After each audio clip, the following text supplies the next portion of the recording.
anything new in this one. Yeah, well, Matt has definitely shown the most success on Bard, which has been his best champion in solo queue. He used to have the name Matt Life. In even, I think it was Kasing who had a good Bard game over in Europe, said he only started playing Bard because he saw Matt Life play Bard over in NA and was like, wow, this guy's really good at this champion. He kind of unlocked the potential. So it's like a world-renowned Bard. I think you should just play it whenever you can. Yeah. Honestly, I don't think Bard has enough bad matchups. If you're that good at him, you should be drawing a ban or picking it. And we know Adrian won't play it because he's not high up in the solo queue tier list here. So pick it up whenever you want. Poppy grabbed away. Soraka banned. Janna left up, which is interesting because I feel like Immortals picked Janna over Soraka anyway. But the ban comes through regardless to make that not happen. Poppy still being picked happily by teams in 6.3 after her minor nerfs. That does leave Corki on the table, but neither team want it. It's the Gragas who's rushed for, still at Kalista. They also picked the Poppy over Kalista, which I think is somewhat questionable. Kalista was banned 9 out of 10 games in the European LCS, has been banned the majority of the time in the NA LCS. 100% presence this week, pick ban. And Poppy you could not say the same about. Also, Piglet is a really good Kalista, and WildTurtle has shown some incredibly good games on it. I think it just gives too much versatility to Immortals, who's already a versatile team. And now we're going to see if Liquid decide they want the Rumble or not. Reignover did play it yesterday to minimal effect. Goes on to Gragas this time around. Of course, it's champion he's very good at. Played it at Worlds plenty of times, and he's bringing it back here in the North American LCS. Liquid to make their decisions. I don't expect them to show a solo lane right now. Actually, they've shown Poppy, so maybe they actually will just show all of their solos. And this is honestly very strange. This draft is a bit confusing to me. They, again, rush pick a Zilean when Pobelter is just going to play Lux every single game. And they take an Alistar, which is probably the only high priority one that I would have expected to see early on. Yeah, I mean, it looks like they're just tunneling on exactly what they want to play. It is something that Team Dingertoss said they have been doing since they've been struggling, is they just picked a composition, practice the crap out of it, get your execution down, and just play it against anything. Yeah. And Immortals is a team that has been doing, you know, somewhat similar style compositions, even though they have really diverse total champion pool. But for Team Liquid, a team that has been struggling, not the worst thing. They're making sure they get their picks, and they're going to be able to double pick their bottom lane at the end. Okay. Well, don't say it's a great draft, but I can see a reason for it. Yeah, it's a logical draft at the very least. The Janna does come through for Adrian. I think literally no one here is surprised that champion came through the Soraka ban. Twisted Fate is actually the pickup for Pobelter. He had played Lux his last 3 games and actually hasn't played TF since week 1 against Cloud9, but brings it back here and says, you know what, this is the time for this champion here, and I want to see what it's going to synergize with, as they still need a top laner to play for Immortals. No, Huni will be able to counterpick against the... Oh, they're doing it! They're doing it. Udyr comes through. Chat, you get to cast an Udyr game. I get to cast an Udyr game. I've actually been waiting for this. I will get into it in a little bit. You will get into it in a little bit. I'm not going to play all of my cards yet, but I will have much to say, and I think Dardoch is the player to do it. I haven't actually seen Dardoch play Udyr personally, but he has the correct style of play where Udyr will be good for him. Fast clears, lots of high pressure, and typically fearless. So that's what you need to play Udyr. And we're seeing the occasional Pantheon hover as Adrian circles through champions. I actually think there's a good chance that Immortals just played CLG all week, and both teams realize that Pantheon top is good. I do have to clarify about Udyr, though. Okay. I never pick it into Janna. I think Janna is the single best champion against Udyr. It has changed a little bit now that Udyr can get so many movement speed items. Sometimes he can work around it, but Janna with the ultimate, the Zephyr, the Tornado, is so hard for Udyr to work around. It'll be already a tough game for Dardoch going in. All right, and Immortals actually building pretty low crit on the double marksman composition. Quinn in the top lane is going to be the pickup for Huni here, who's not against a hyper tank like Malphite, but more against a more fighter type like this Poppy. So we'll see if Huni can find some advantage here. I actually am very curious to see how the Quinn vs Poppy matchup will play out, because there's a lot of room for outplay on both sides here. Poppy to go, of course, alongside this Udyr from Dardoch. And you see Team Liquid actually, there are parts that I like here, though. You have Zilean to haste heavily 3 different really scary melee champions into the enemy team. The Udyr going at light speed, the Poppy, or the Alistar going at light speed can definitely be scary. Piglet on a very high uptime backline AD carry can belt out tons of damage. Exactly. Udyr is a great person for enchanters to put stuff onto him, and Zilean can speed him up so much, whether it's a Lourlo, a Zilean gives very similar move speed, and then instead of a shield can just bring a revive. So I expect the majority of the Zilean move speeds to go onto Udyr, and if he gets a bear stun, that chains very well into a Zilean double bomb. Oh yeah. So the synergy is real, even if Janna is a good champion against it. The incredible move speed that the Zilean can add on top of that might be enough to overcome. So we'll see how well that goes, guys. It's going to be a very fun game. It's our match of the week, and Team Liquid have definitely a very interesting composition, so we'll see if they can win this one against the undefeated Immortals. Tweet at @LoutLeafSports, #TL winner, #IMT win, because this, I think, is going to be a very exciting game. Liquid can certainly bounce back from their loss yesterday, but Immortals looking to make it 12-0. Many consider them untouchable, but you never know. These teams can always bring it out and give you a great game. Liquid versus Immortals. Who's it gonna be? Here we go into the game. Yeah, Immortals still going for that undefeated season. This will mark the 2/3 point if they're able to win this. But Dardoch's Udyr stands in the way. Well, and also the rest of Team Liquid. Yes. But I'm going to be focusing on one thing in particular. Welcome to Summoner's Rift. Dardoch is using, of course, the best Udyr skin. He's doing the thing too, so this is actually very key. Notice how he is in FeniX stance already. Dardoch has used FeniX stance in base, so his first auto attack will shoot the flames in the jungle. Also, it allows you to spam a really annoying noise on the opponent, which you can't do if you haven't done FeniX stance. And Dardoch was doing that. It's like, if you ever just skill up FeniX and then press Control 2 and just spam 2 over and over again, you make the most annoying noise with that Udyr skin. It's one of my favorite things. But have you heard Lulu's laugh? Or Lux's? Or Korean Lissandra. Oh, or Korean Vi is worse than Korean Lissandra. Korean Vi, I think, is actually the... See? It's... Now he's not doing the right one. You can make a louder noise. Dardoch, take lessons. Make the noise. Watch this VOD. Learn how to play it better. Lourlo here to double jungle with him. And we'll see. Does he have the mechanics, chat? Either way. Well, the thing is, it's all about optimization when you're Udyr jungling. So he's going to hit first and then proc his FeniX stance immediately. Notice the flames come out, then he procs it again. So he had 2 consecutive flame attacks, which is a minor thing, but it's all about pulling ahead of the enemy jungler when you're playing Udyr. Udyr, a farm-heavy, really gold-hungry jungler, and you can see it's Turtle, gets the shield, then FeniX right away. Dardoch has at least played enough games on Udyr to know the way to jungle him. Notice how he's positioning so his flames can go through all 3 of the camps. Also, he pressed Turtle stance on the way to the camp, but then his first attack was still FeniX. The Turtle shield persists for 5 seconds on Udyr, so whenever you can, mana permitting, you want to be using that before you start the camp, and also finishing camps with it so that you can start with the FeniX stance on the next one. Very nice stuff. Nice headbutt pulverize on to WildTurtle, and look at the damage coming out already. Piglet and Matt, nice early trade there. Adrian could not block enough of that damage. You consider the fact that these guys are still level 1. Matt and Piglet, I believe, did start Krugs for themselves, and while the Immortals duo lane did, in fact, get Gromp for themselves, they just didn't get enough XP, and the level 2 power spike came in for a good trade, and it means that Turtle's already out his first potion. Yeah, and Piglet's had some really successful games on Caitlyn this year, even into Kalista. He's very good at keeping that max range on Caitlyn and not letting Kalista get aggressive onto him. So Piglet and Matt giving that Kalista through in Champ Select, picking their bottom lane last, and still being able to get a very powerful duo. Well played right here. Fervor of Battle, both marksmen not named Corki. Again, the right way to do it. Actually, all 3 marksmen. It's the same for Huni as well. I can see the case for Thunderlords in that, but auto attacks are going to be the case for him. Wind Speaker on Alistar is for sure always what you want to do in case there's ever any debate in your minds. It's definitely Wind Speaker, guys. I'm going to keep doing the Keystone talk for a little bit here. It'll slowly wind down as players learn more and more about the masteries. But as the bot lane is pushed in, Immortals have the smallest of gold leads right now, mostly because Huni is so very far ahead of Lourlo early on in the laning phase, and Dardoch is right now not really outclearing Reignover by much. Yeah, it's kind of insane how much Quinn can pressure Poppy early on in the laning phase. Dardoch hits level 4, puts his first point into bear stance, so his skill order was R, W, R, and then E, which is pretty standard for Udyr since he can full clear so quickly.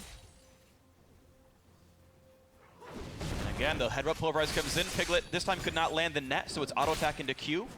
If you can, though, the net actually guarantees the Q does not have fall-off damage against the champion. And so if you can EQ auto, and the auto has 1,000,000 range, so you can get that, that is the optimal trade for Caitlyn. Couldn't get it here, that's fine, minions are minions. But look at this, an early dive by Immortals. Such an early roam. Lourlo stuck in a turret. There's the gold card. Pobelter pulls the aggro, does plenty of damage. Huni gets blocked up by the steadfast presence. Doesn't matter. Reignover. The jump boy throws turret. Ooh. Woo. Nearly down to the turret. Does get away. Great early dive. Good play by Immortals. Pobelter's got a flash, though. Yep. Yeah, did not want to follow over the wall because he didn't have vision of Reignover or anyone else, and Udyr could have ended up dying here, but that'll be a lot of early experience for Dardoch. It's surprising that Pobelter was able to make that roam so early. Ooh, big misstep there. The javelin did not come in. Oh, Piglet dangerously low as well. Exhaust did come through for Adrian, who is still chasing, but Adrian's tornado did not come in time to stop Matt's headbutt pulverize. He tried to time it and predict it, and that would have been insane, but a quarter second off, Adrian nearly made that a 2v1. Yeah, Janna can be very good against the Alistar, interrupting the headbutt with the tornado, but instead it's a 2 summoner for 1 trade, and Piglet continue to dominate this lane against WildTurtle and Adrian. Up 18 CS, forcing the recall, so all those minions are just gonna go nowhere. Adrian can absorb some money, getting that 1 gold per kill from Bandit, but misses the Zephyr, not gonna get some of these CS.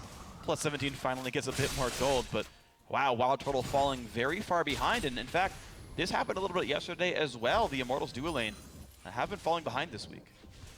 Yeah, not their week. They've definitely looked a little bit off.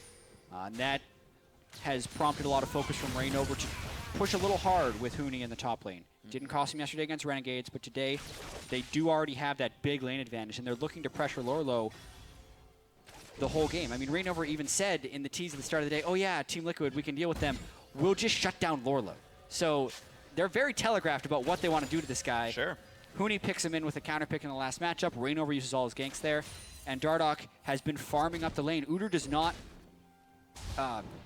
operate well when he has to focus 1 lane, because Udyr wants to cycle constantly in the jungle and needs to make his ganks convenient for him. Otherwise, he'll fall behind. But that means if you're in a bad top lane matchup, it's really difficult for Udyr to succeed. Lourlo having to sit on a bit of an island. This lane will now start pushing towards the Papa here. Huni level 6. And of course, Pobelter still gaining levels, is not far from that Destiny himself. Actually just gets the ulti rank now. And it's interesting. I want to see what Immortals can do with this, because bot lane is getting far behind, and Piglet can maybe even 1v5 this game if he gets big enough on Caitlyn. We've seen it happen with players like Reckless before. And Huni is not on the best late game champion. Quinn is not Kale or, you know, Udyr, who can do a whole bunch of stuff 60 minutes in. Should go. Flash pulverize into the headbutt backwards. Not good for WildTurtle. Tornado comes across and Adrian says goodbye. I'm not part of this anymore. Turtle gets a few more attacks in, but will go down. Well played gank. Dardoch came to make sure it happened. The kill comes through. Good job, Team Liquid. Yep, Matt was worried that WildTurtle was going to be able to flash out of his pulverize, but he waits just long enough, gets it, and they just alley-oop it straight back to Udyr. So Dardoch is kind of jump-started in the jungle here and going straight for the Dragon Control. I do have to point out, he's gone without the Chilling Smite, which is the most common smite for Udyr, because it's all about move speed differential for him. But in this particular case, because he has the Zilean to speed him up, he's probably going to be able to gap close in the later game anyway, so he's instead gone for the more pro-play viable tracking smite. Yeah. And also rushing a Hunter's Potion early on before finishing Runic Echoes, so a lot of sustain in the jungle. Yeah, Reignover also splitting the map expertly.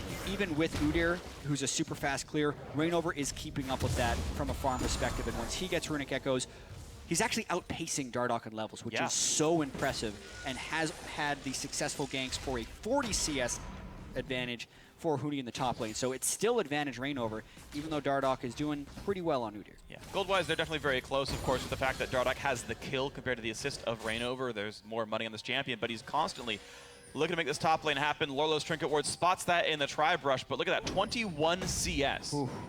8 minutes in. I mean, Lourlo is the punching bag of Immortals right now. So brutal for him. I mean, Dardoch is up there for help, but if he ends up waiting there, it's just not the situation he wants to be in.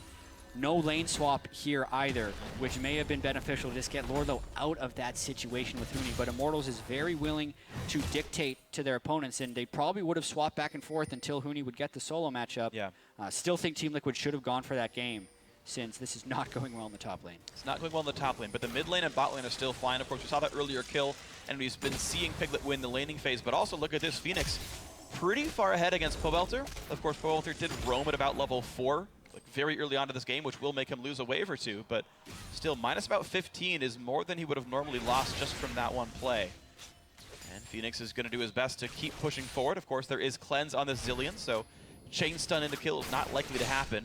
And you can always get that ulti off onto a teammate.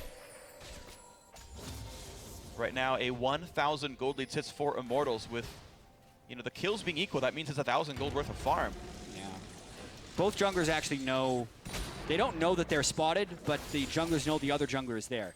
Dardoch walked over ward and Reignover was sitting on a ward. So that gank's not really going anywhere. Smartly, Dardoch goes in for the counter jungle, but they have to be careful because Twisted Fate can collapse. TF can, and so is Quinn. Huni is running across the map, but now Burns the teleport to show up, and look at that, Dardoch forced to flash away from Pobelter. Now stuck in a 1v4, a whole bunch of damage comes through, but guess what? There's a Zilean, and he's gonna revive. The bombs come through, Reignover takes a stun, Matt's still in the front lines. A lot of damage to Adrian, whose fate's called out. WildTurtle's gotta be careful though, he's on the wrong side. Pushes Adrian right back in, who monsoons to buy a bit more time, and these kills are gonna be so close, and it's 2 for Immortals, make that 3 for Immortals. A double kill, Huni almost gets a third, but they have slaughtered TL. Yeah, and I don't think they want Piglet to get this recall off. They don't have too much, but I think this is turning into a 4th kill. Great collapse by Immortals, and here's the dive. There's the dive, there's the kills, there's the rend. They made sure it happened. Huni pulled the wave to make sure that the next minion wave could come in. Then they executed the dive. Adrian, well played, jumping right back in, buying enough time. 0-0-4 on him. 5 gold Immortals. Great fight. I'm really sad the first pro Udyr in the North American LCS has to play against Immortals, who is just so good at collapsing and mispositioning people. He's not at the farm state where he can make the super aggressive invades, and he did not have enough time to make that invade, so Immortals collapsed quite expertly on him, with Huni teleporting in as well as Pobelter coming in for TF.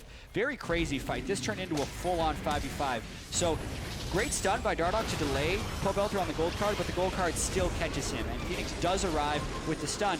But at the same time, the rest of Team Liquid is slower to the start of the fight than Immortals is. Adrian gets pulled back, but then has the balls to go back in, still has his ultimate as well, so he can heal up safely and clump everyone for Immortals to finish the collapse onto them. Even though Immortals was split off into 2 sections, they grouped up Team Liquid in the mid of the fight and were able to land a bunch of AoE. Yeah. That's last dive. You see the minions getting pulled in. Yeah, they don't even wait for the minions. Huni They just know they have it. decides to tank it as soon as WildTurtle and Adrian are ready to go in. Huni E into 1 auto attack and walk backwards out up to a range. He knows his team can secure it. The Janna shield helps make sure he survives it all, and just a really well played and well executed dive. Top lane still under fire as well, and Huni's got red buff. That affects turrets. That thing's going down really quickly. And Immortals 5 kills to 1, about to be 2 turrets to 0, and a 6,000 gold lead out of basically nowhere 12 minutes in. Immortals looking to make a statement after their tricky game against Renegades yesterday. Yeah. Taking this one very quickly. They are. So far. As you said, 12 minutes in, 5,000 gold lead. It's extreme. Bordering on absurdity. Just Immortals things. Also, Dardoch did pick Udyr into Janna, so it will always be a difficult life. Also against a Twisted Fate. Udyr loves to go Swiftness boost, but it's really hard to go Swiftness boost against the hard CC of a Twisted Fate. And top lane 2-2 is already gone. The rest of the team joined Huni. Janna showed up, gave him a shield.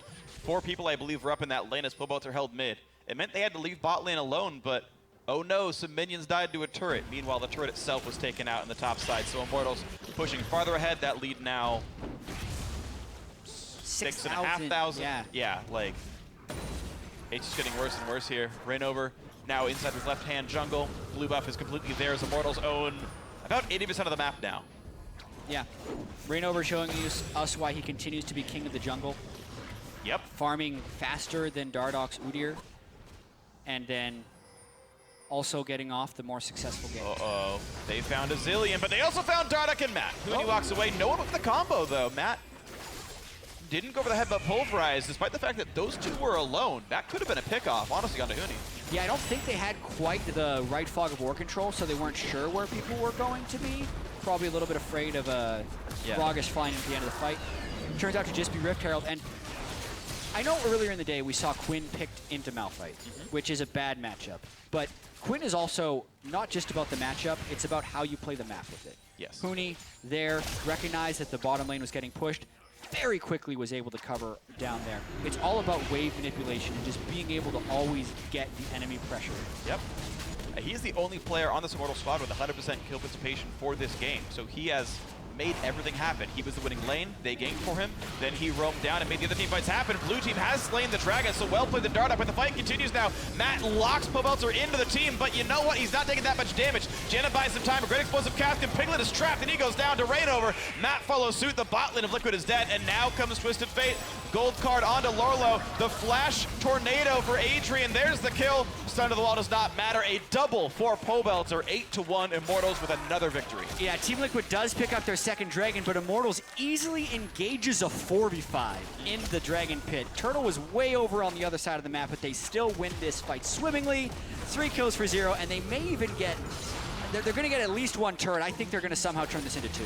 They somehow can. It just feels like this team pushes better than other teams do. Bot lane being pushed in right now, that's going to be under turret as well. And, you know, Immortals don't need these dragon buffs. They don't seem to do much for them. They're just getting the gold from killing champions, killing turrets, and out farming. So we're at 10,000 up at 15 minutes. Yeah, very close to. That's one of the largest advantages I've seen all year. Yeah, Matt wants to go in for this, and it was actually a 4v3 within the Dragon Pit, although Team Liquid had the option of having 5 people there. It was only 3 people doing the Dragon, the rest were caught mid lane, so it's not so bold of a call when you're 4 people catching 3 in a Dragon Pit. Then the rest of the collapse is there for Twisted Fate. Yeah. Team Liquid really just feels like they can't catch up. They've been so far behind. They had the call to go for the dragon, but if they were ever going to win a fight, it would have been in a 5v4, but they only had 3 people there because they were worried about clearing the minions from the mid lane, and that's a map pressure thing. Yeah, it is. Immortals has all the lanes pushing at once, and Team Liquid just couldn't find the time to group. Immortals, I think, are easily the best team in North America at map pressure. For whatever reason, they always have the lanes where they want them. They always have the turrets available to be killed. Every time Immortals win a team fight, at least a turret died. Every single time. There's always a lane in the right spot for that to be just taken over. Really impressive stuff by Immortals. The entire game they've played this quite cleanly. Now go back to the starter sentence. Immortals is the best team in North America, full stop. True. Don't even need to elaborate sometimes because they have been doing everything the best. That's the big reason they're undefeated, and the next closest team has 4 losses. They are way into first place here, and just showing us why, again, here against Team Liquid. And look at this by Adrian, actually, rushing into Eye of the Watchers on Janna. He had actually, in every game up until now, gone Frost Queen's claim on this champion, and instead wants that 4th ward. Doesn't seem to need the tools to start fights because, well, they have Pobelter and Huni. Do you even need Frost Queens? And look at that FeniX. Cleanses, gets gold carded afterwards. It goes, jeez, that damage. Okay, to be fair, Huni took some as well, but Immortals are constantly finding people to fight, finding people to kill, and this turret might be next. Yeah, really good return of damage on a FeniX right there, but they just move bottom lane, and it's the other 3 people that are pushing that. Meanwhile, Lourlo has to clear out the wave that Huni already shoved up in the top lane. That's the Quinn coast-to-coast play. Get the lane shoving, someone respawns, create a 2v1. Didn't get the kill, but it still gave them a numbers advantage somewhere, and they take yet another turret, their 5th of the game, down bottom side. Really impressive stuff here. Immortals continue to push farther and farther ahead. I want to note that one of the least talked about changes of 6 point, I think it was actually 2, was the Kerchay's shard costs less, which is a little like mini static shiv. And the thing is, he bought that and then also got a longsword on Huni's Quinn right there. I don't think he bought it just to have the stats of the lightning bolt, but I'm curious if that was like actually the intentional build there, or if he will continue to go into Hexmaker or something. Energized attacks will deal 40 bonus magic damage on hit. Yeah. I usually avoid pronouncing that item, and I just let it sit in inventory. So I'm like, oh yeah, he's going for a shiv item. Uh-huh. Yeah. I just go for it. Was that the correct pronunciation? Kerchay's? Kerchay's shard? I assume it's a proper noun, so unless someone corrects me and says, here's how you say it. For now, it's canon. All right. Fight me. Immortals looking to close out on our last game of the day. 8-1, 18 minutes in, and 11,000 gold lead. This is actually, while they won't win sub 20 minutes, they've done that twice before already this season, though. This is certainly one of the biggest leads at this point in the game. Not only just this year, but in competitive history. This is a massive, massive advantage. Reignover cannot quite steal away that blue buff. Liquid can be safe in knowing that they got that buff over to the people they wanted. But the map is just falling away. I remember a few EDG games where it was 15 or 17,000 by 20 minutes. Oh, yeah. And I wonder with all the turrets when Immortals won their 18-minute game, what their gold lead was there. But like you say, these are the games you actually don't see that frequently. Yeah. Because a team really has to have, like, it's all about the gold difference. So if they did a lane swap and they trade 4 turrets, right, it's going to give less turret advantage when a team is up. But this is 5 turrets to 0, 8 kills to 1, and a double CS advantage in 1 lane. So that's the types of things that need to happen to have this type of gold lead. Really rough stuff. Approaching the Flame Horizon is Huni, and I actually wonder what the record is for Flame Horizoning someone else, which is, by the way, plus 100 CS over your lane opponent. But right now, 19 minutes in, he's nearly there, 168 to 87. He's got 19 to go, 18 to go, less now. And Huni, I mean, he counterpicked into a good matchup.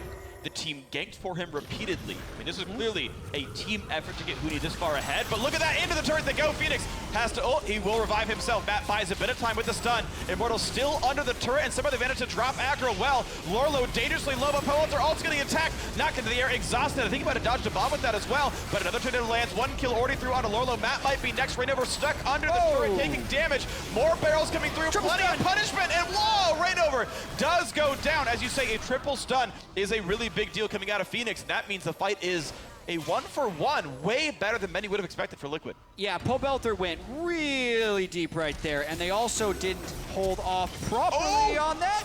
He dodged one, he did not dodge the other. He will trade a kill, but go down to Matt. He slams the ground in victory, a 1-for-1 yet again. Oh wow, but Turtle and Adrian and Quinn are kind of on the hunt to clean up the backside of this fight. Yep. Never deterred from what is looking like a disastrous situation. It looks like Immortals is going to get the turret at the end of this anyway. Every time a battle happens, Immortals get the turret. Every time. Oh my god. Whether you got killed or not, it's whatever. 6 turrets now picked up by Immortals. Lourlo does get some farm in the side lane and will crest that 100 mark very shortly. We watch that fight again though. Yeah, so the double bombs do not get the stun. One is picked up by WildTurtle on the backside. The main thing we need to focus on though is the bottom of this fight here where Pobelter is way down there. And Dardoch flashes on him for the stun. But the ultimate from Lourlo actually stops Ace in the Hole from doing damage to Pobelter, which stalled the fight pretty poorly. This is where the fight could have been very disastrous for Immortals because FeniX gets a triple stun with a double bomb onto Huni. Piglet's able to last hit Reignover and they continue their retreat. But even Team Liquid is very low here, so any kill they're going to chase down, it's going to be pretty tricky because Immortals is never willing to just completely back away from a fight, which I think eventually will backfire and lead to like a really lopsided loss for them. But up until this point, it's been working out for them, so there's no reason to not play so aggressively. It really has. So Immortals continuing with the hard pushes and with the minion waves always pushed up. Even if they lose a fight, they seem to never lose a turret. I harken back to their C9 victory from last week, and even though the team fights in Immortals vs C9 were so very close, Cloud9 could never take something off the map. They got maybe 2 turret kills all game, and Immortals had taken the entire base every time around. So, again, as you said, Immortals, best team in North America, full stop, showing it here. Just the class of this team, the caliber of their players, and the caliber of their macro play, certainly very, very high. 12,500 gold up, 21, almost 22 minutes in. And this is what everyone imagines when they pick Quinn into a tank top lane. Win the early laning phase before the armor items, and then roam around the map and make things happen. Huni is doing that very, very well. Affecting the lanes, affecting the matchups. Still highest KP on his team, 10 out of 11. No deaths either. Did in fact go all the way to rapid fire cannon, so there's what the Kerchase Shard was for. And we'll see just what the Jarm's Fist goes into. Yeah, looking to set up a play or a Baron. They do have Kalista, so they have tremendous Baron control. They also have teleport up on Huni, so he's going to be split pushing the bottom lane. I don't think Immortals is going to straight up just do the Baron without proper vision control or without a pick. They have Twisted Fate, they have Gragas, Reignover will have his flash up in under a minute, and I think that's when we're going to see them really start forcing. So we wait for those cooldowns to come through. WildTurtle clears the top lane. No threat on him at all. 206 to 118, the top lane matchup. WildTurtle actually still behind in minions, and he hasn't been the most impactful player on his team at 2-1-2, but you know what? It's been good enough to keep the turret alive and to be a part of some of these fights. There comes the engage. They find Matt, who's already popped the ulti, and is trying to run away as fast as possible. Exhaust now onto Huni to buy him enough time to survive. Blotting Assault will not land, and he'll walk away. Yeah, the cooldowns that had to be burned by Immortals are very small. A Ghost Blade, it's on a 45-second cooldown. Huni's still at full health. Meanwhile, Matt had to exhaust and ultimate. So if Team Liquid did want to look into this Baron, it would be for a 4v5. So that's the right time to turn and burn onto it. There it is. Smite comes in. Last hit goes to Huni, but now the ulti in from Pobelter to flank right on. FeniX has to immediately burn Cleanse, taking damage from Ignite as well, but the team will run away safely. Huni is still on the hunt, looking for some prey. Won't find any just yet, but we'll walk to the bottom lane to kill some minions off. Baron buff on 15,000 gold lead. Huni clearing a minion wave pretty quickly there. 214, the minion score for him. And despite how much he's roaming around the map, is still managing to be the highest minion killing player in the game. Yeah. Quinn makes very quick movements Yes, she does. around the map. Plus, he had that big advantage from the laning phase. Yeah. About 1,500 gold in multiple pockets for Immortals. So they're sitting on about 6,000 unspent gold, but they still, even with that, would have nearly a 10,000 gold advantage and a Baron buff. So they look to push hard. Combo in from Matt, but no one else is in the gold crit on him as it is Alistar. Now a tackle onto WildTurtle, and yes, they blow him up. He goes down. Huni nearly dropped as well. So hey, good fight by Liquid to get one, nearly 2 kills. But now comes them trying to run. Can you outrun a Janna team? Yeah, and Gragas, who can throw slows behind them. So probably no extended chase. 1 kill. Kind of why you don't like sieging with 6,000 gold in your pocket, Yeah. but it was a 6,000 gold advantage anyway, so they thought they could do it. Again, FeniX has some pretty good bomb stuns on the turret. That's what ends up. Huni just has things detonate on his face. Pobelter takes turret aggro here. And yeah, Huni just does not respect the Zilean. He actually vaulted into steadfast presence as well and took some more damage there. Yeah. Overly aggressive play, but they still have Baron buff timing. I think they're going to look to go right back there. I like the Very Captain like- Boots Adrian going back to catch his Kalista and help him speed down the lane. Yeah, he picked that up very early. That was right after Eye of the Watchers came through. And then also now, Mikhail's Crucible picked up very early, so understands that, yeah, Poppy Stun and a double bomb is kind of the way people die. So let's give them a cleanse. Let's break that stun and try to get them out. We'll see how much more Adrian can save lives this game. Unkilled in this game has always got to feel nice. Double bomb will knock down the blue buff. Reignover sadly could not steal that either. I'm a little sad for Dardoch this game as well. He's potentially caught out here in the jungle, trying his best to get farm. I didn't like the fact that he built Hunter's Potion. I feel like that's wasted gold on Udyr, especially with Runic Echoes. You can conserve your mana enough to not need it. But aside from that, his team has been so far behind. Wow, Lourlo flashed from the threat of getting jumped on. I don't think everyone was even in range of him, but he flashed away, afraid of Huni. The rapid fire cannon, of course, helping him knock down these turrets, so Huni's still able to split push very effectively. Steric's Gauge was picked up. Now he's going towards another armor penetration item. The rest of the team roams down to make sure this bottom inhibitor can go down. A few more hits will do it. The shield on Huni. One more auto attack, and there it goes. Inhibitor goes down 26 minutes in. Immortals continuing to press their advantages. As they set 11-4 in kills. Now mid lane also under fire, and guess what? Liquid aren't even around, so another turret killed without any threat of combat for that damage. Matt knocked into the air, stunned for 1,000,000 years it seems, and Huni dodging the bombs. Matt will go down, an unstoppable Huni, and a nice combo comes in from Reignover, means Lourlo will go down as well. A double kill for the Quinn. Adrian knocked in, the vault continues, and a triple kill comes through. Make that a quadra kill for Huni. Going for the penta. No They're going voice for crack it. this time, and a pentakill for Huni. After all, on the Quinn. Beautiful game. That's going to be the Nexus. That's going to be the game. 12-0 to Immortals. And a nice fitting finish for Immortals there. The man, they were focusing ganks for all game. Flanks in the back of the base. Of course with a 15,000 gold lead. And Piglet doesn't even flash